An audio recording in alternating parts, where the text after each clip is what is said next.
What's going on, guys? So today we're looking at my new knife purchase. Very excited about this one. Got a smoking deal on it, in my opinion.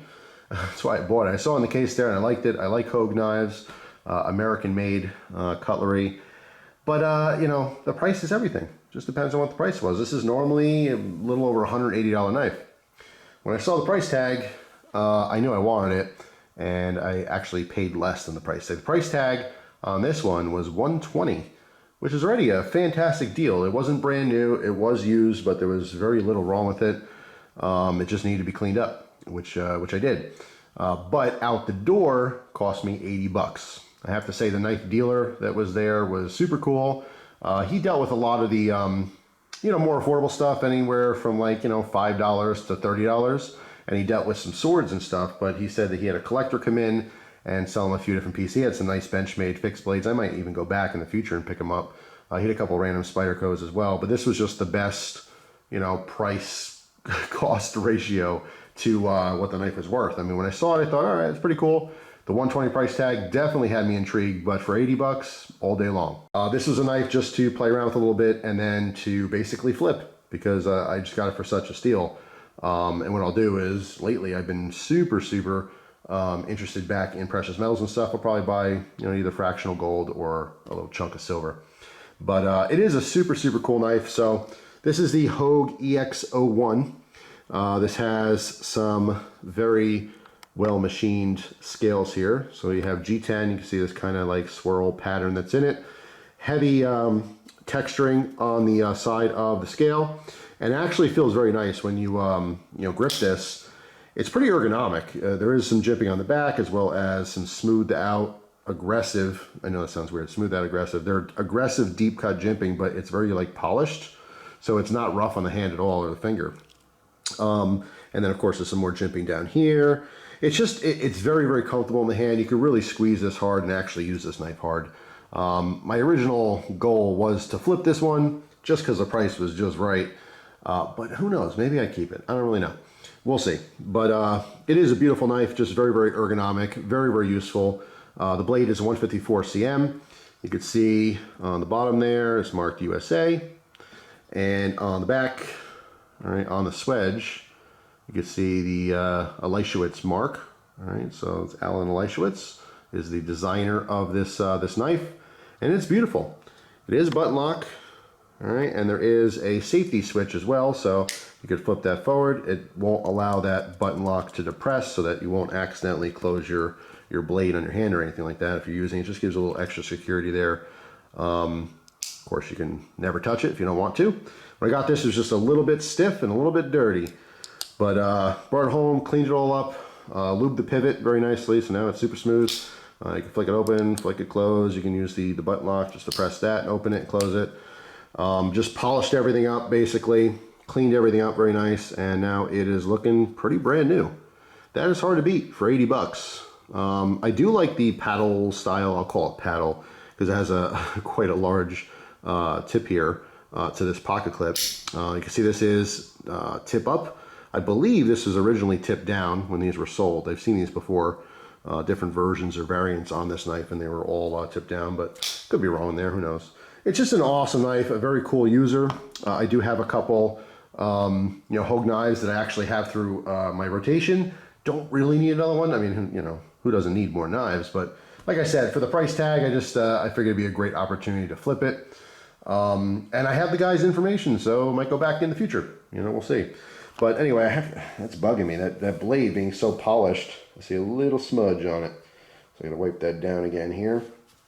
But yeah, I also stropped this up. It was already pretty sharp, but just you know, about 20 passes on either side of that strop, and the thing's glistening and super sharp. Looking around if I have anything in the background here. Hang on a second. Let's see. What can I cut? I gotta find something. Hold on. Let's see. I'm gonna go through my mail here. All right. Hang on. I just grabbed my mail. Let me open this. Seems like some junk mail, but all right. Let's go ahead and just cut this for you, just real quick to show you. I mean, the thing is a scalpel now, so super cool. But But yeah, I mean, it's a fantastic user. I'm a huge fan of 154 CM. Of course, it's got the all-American thing going for it as well, which is always nice. But yeah, I mean, $185 knife, brand new, a little used, cleaned up, sharpened up, and 80 bucks later, I'm super happy about that. So let me tell you real quick the story on getting this knife. I went to a little indoor flea market. It's year-round. It is in Dixon City. Well, technically, I think it's in Einan, Pennsylvania. But, you know, the whole area I consider Dixon City. I go there all the time for shopping, food shopping, and, you know, some local shopping. Well, it's not local to me. Anyway, long story short, it's a cool indoor flea market. It's open every weekend, all year round since it's indoors. There's tons of vendors, tons of stuff. It's kind of garage sale style. There is a coin dealer there.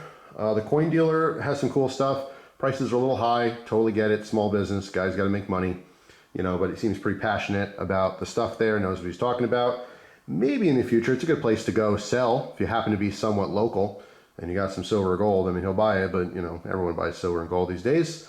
But that was kind of cool. It's just a nice little place to look at stuff. There's a couple of the little vendors that are inside there that do have brand new things, but most stuff is kind of like a garage sale / flea market. A lot of stuff is new. A lot of stuff is like a little cheaper, more affordable things. You're not gonna find super expensive stuff. You can find some antiques. There's one particular dealer in there that has firearms. He buys a lot of firearms. He only had like maybe 5 or 6 guns in stock. There were 2 pistols. He had like a Phoenix. It was like 200 bucks. But I didn't really have interest in that, a pistol. He had an old 22, which I totally forgot to even ask about. It was like an old target gun. But you know, I got busy. I was looking at all kinds of things. And he had a couple of older rifles. Nothing like brand new. Definitely, you know, vintage to antique guns. The newest rifle he had, I think, was a, what was it? It was an Ithaca Model 37 shotgun. It was a pump shotgun, which was pretty cool. And he wanted 500 bucks for it. Which if I had 500 bucks in my pocket, I totally would have bought it. I think I have too many shotguns. There's a lot of shotguns you guys never even seen on this channel. But I'm good in that department, both 12 gauge and 20 gauge. So kind of want to focus a little bit more on some you know, bigger caliber rifles and of course pistols. I always like pistols. But anyway, lots of vintage tools there, a lot of kitchen stuff, you know, if you go with your lady, or if you just happen to be into kitchen stuff yourself, a lot of like, you know, not Tupperware, what's the term or brand? Like Pyrex stuff. My wife picked up 2 like casserole dishes, like a meatloaf thing, you know. I don't know much about that kind of stuff, but she was excited about it for $5, you know, so I'm excited. She was excited. Random things, watches, you know, coins, baseball cards, sports cards. There was another vendor there. I posted this little story on Instagram already. If you follow me on Instagram, it is Cutlery Lover Jeff. I already posted some pictures, you know, on there as well. But yeah, there was like a guy there who had some 80s Pakistani made brass Balisongs, like new old stock in the boxes. He only wanted 20 bucks a piece, which is totally worth it. And again, if I had more cash, I probably would have bought him out just to flip them. Because I know you can get those sold 40 bucks all day long. They're pretty nice. I just happen to have 2 of them myself. I don't need a bunch for my personal collection. As you guys have heard before, I've kind of really narrowed down my Balisong collection to just, you know, Benchmade and some vintage Benchmade, which is PCC or Pacific Cutlery Co. Otherwise, if he caught me last year, I would have ran to an ATM and bought his whole box. He had like 20 of them or something. But anyway, there's all kinds of stuff. I mean, dolls, old toys, clothes, you name it. If you like flea markets and garage sales and stuff, that's the place to be. If you're anywhere near it, it is called Sugarman's. Sugarman's Marketplace, I think, is the official thing. It's been around for decades. In fact, on the Instagram post I mentioned, my grandfather used to buy his guns there back in the 80s. And the very first gun I ever had was a Beretta Bobcat. It's the model 21A. And I love that gun. And that's the gun my grandfather had on him illegally the entire time we traveled across the U.S., which I didn't know until long after he passed away. But yes, that was a federal crime, traveling interstate with an illegal firearm. How about that? But I still have the gun, which is totally legal now. And it was my very first gun ever. And it was my grandfather's. And he bought it there in the 80s for like 120 bucks or something. I even have the original receipt with the original box. So it's kind of cool. I wish there were more firearms. There's plenty of knife stuff. Like there's multiple vendors that have, you know, affordable knives. If you're looking for $15 and $20 Balisongs, you know, they're all day long. You know, some a couple automatics, a lot of, you know, cheaper folders, things like that. The vendor that I got this knife from, he had a couple other ones which were actually very nice. Like I said, some Benchmade fixed blades, totally worth the price tag. Some really nice one. He had the Bushcrafter, which I was kind of on the fence getting. You know, just beautiful. I just tend to lean more towards folders and fixed blades. But he had some decent swords too. He had some swords in the $50 range, like some samurai style swords with 1095 carbon steel for like $50. Like I was almost tempted to buy a sword. But you can find all kinds of stuff there. It's just pretty cool. It's indoor. Like I said, it's every weekend. And during the warmer months of the year, there's a movie theater in Dixon City. It's an outdoor movie theater, or drive-in movie theater rather. And they do a flea market on the weekends for an outdoor flea market experience. So if you're anywhere local to that, if it's like within, I don't know, an hour drive or so, it's totally worth going. And like I said, there's lots of stuff for the whole family. You know what I mean? The kids will find things that they like. So, you know, if you're not just a single dude or something, you know, you got a wife and kids or a girlfriend and kids or just a girlfriend or whatever, or just a wife or any combination thereof, or just a husband, or, you know, two dudes, two ladies, two old people, two young people, whatever. They got something for everyone. It's just cool. You could spend a lot of time in there. There's so much stuff. I mean, you know, there's incense and there's a lot of stuff like, you know, I feel like weed things. There's like pot leaf, everything there, of course, like every flea market, you know, pot leaves on hats and you name it. And there's some silver besides the regular dealer.